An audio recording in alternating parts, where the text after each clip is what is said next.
Well, tell you what, Dread. I got my gladiators, and now these have been in for weeks, but because I only came home recently, I only just now got them. But I tell you, I already opened this one just to check it out. I love the feel of it.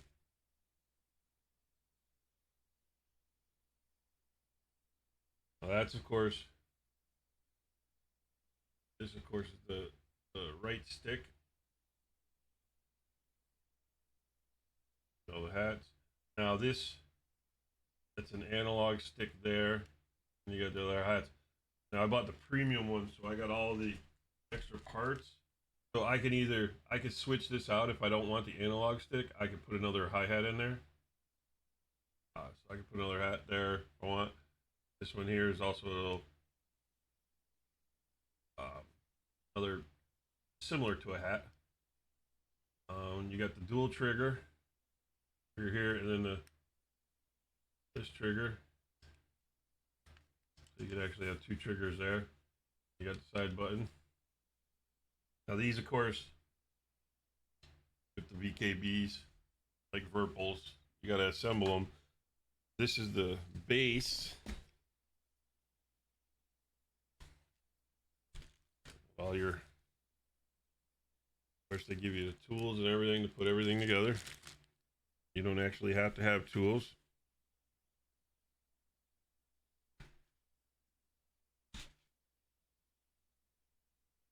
Got this, got all the programming there, so they leave the plate off. What you got down here,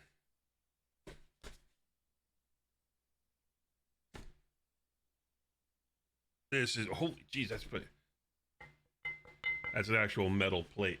So once you get that all together, you of course assemble this here, and you've got your whole setup right there. Now, wow, that's very weighty. I could see that just sitting without issues, using this without securing it down. That's very weighty. That's got some good weight to it.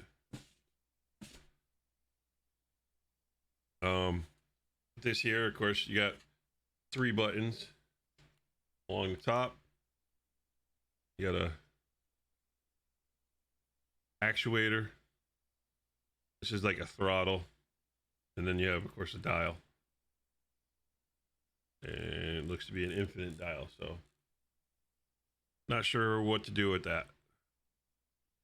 But with all these buttons on here, I just don't. Now, yes, this is plastic. This isn't metal constructions or anything. Nothing overbuilt like a warthog. But I tell you what, that is a great feel. It's not. It doesn't feel rubber coated like the Logitech's, but it feels so much more substantial. That is just, as you can hear, it's just regular plastic, but, well, not really regular plastic. That's a very, definitely not none of that creaking and stuff you get in the Logitech. And you just gotta put it together. I'll be putting these together later today.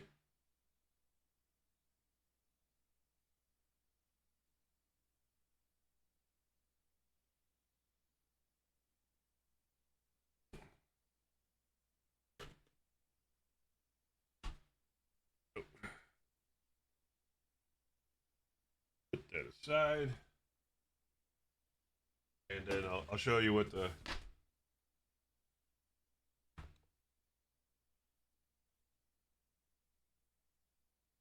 Omni Throttle, what I like about this and why I went with this instead of a traditional HOTUS.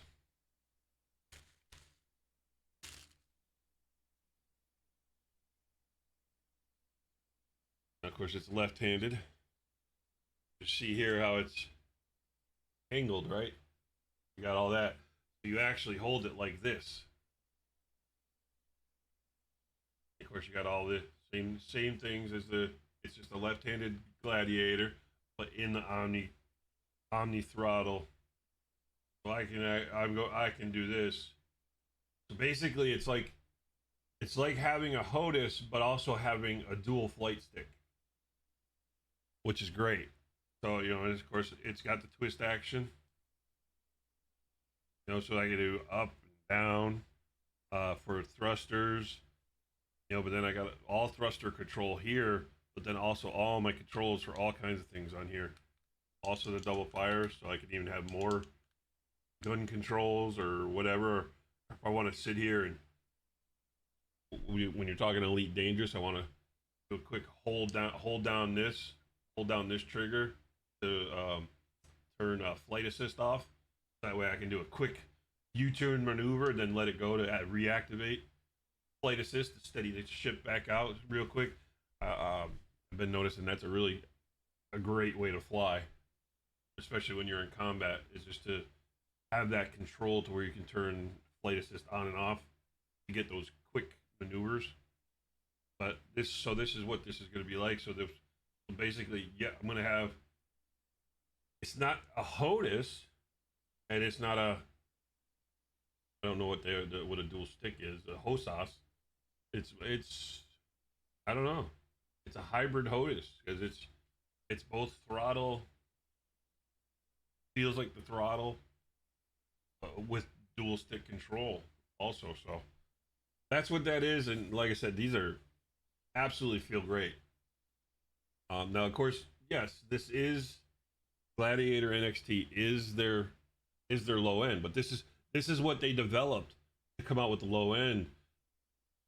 They still have their high end like Verpal, but they decided to get into the mid-level market to get into Warthog territory, shall we say, for the mid-level players.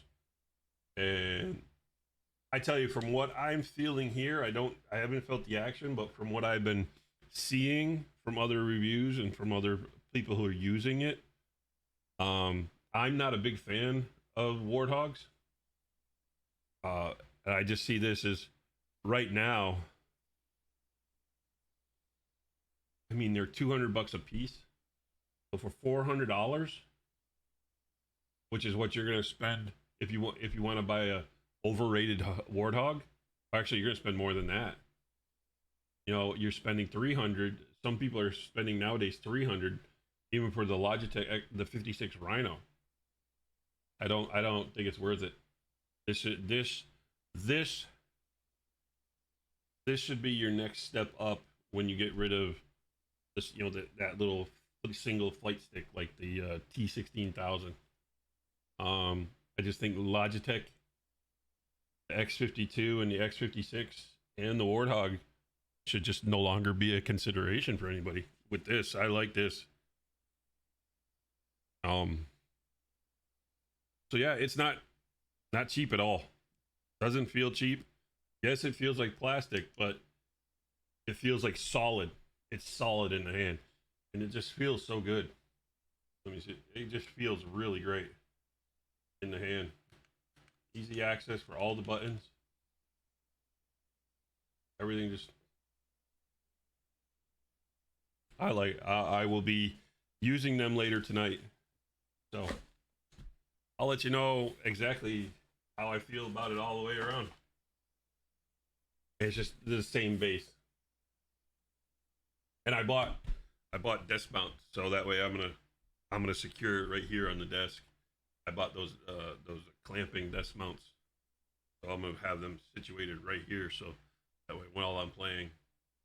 I thought about doing the chair, but I was like, nah, I'm just gonna do that way there. Boop boop, quick on off.